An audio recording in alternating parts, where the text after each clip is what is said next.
C'est la plus belle école du Madagascar. Le combat, c'est pas de faire uniquement des écoles en brousse. Moi, mon combat, c'est de faire des belles écoles en brousse. C'est pour ça qu'on a fait appel à Jean-Paul Viguier, qui nous a conçu cette école, qui entre autres a fait la tour Majinga à la Défense, et que le monde entier s'arrache. Et je pense que c'est ainsi qu'on pourra faire connaître cette région. C'est par les talents qu'on va y faire venir, comme Cyril Trétou et Olivier Calvarez de l'agence ANEMA qui vont nous faire le prochain collège qu'on va vous montrer. Voilà, c'est ça notre combat.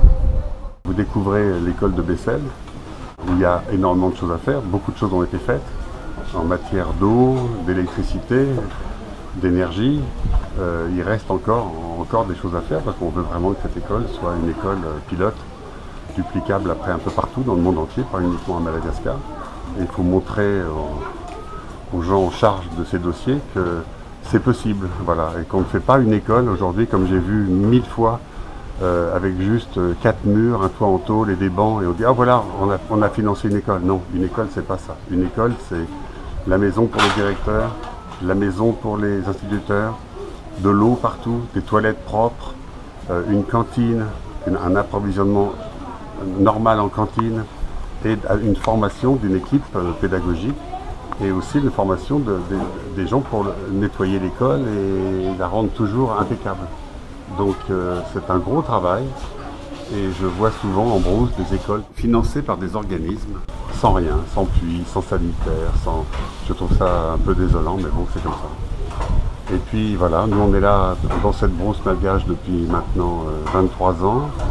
On y a fait une quinzaine d'écoles, on a fait plus de 200 puits dans cette région, on a fait 4 dispensaires, on a donné des microcrédits à beaucoup de gens pour qu'ils développent leur petit lopin de terre, des choses comme ça.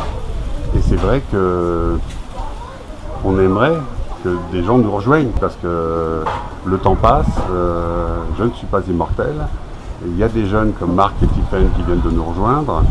On a la chance d'avoir au bureau de Paris Frédéric, Lise, Anne-Laure et maintenant Axel qui vient de nous rejoindre ici, et d'être suivi par l'association Aidons École du Monde de Saumur-en-Auxois avec Evelyne qui fait un travail formidable. On essaie d'apporter aux élèves une chance d'avoir un avenir un peu meilleur que celui de leurs parents.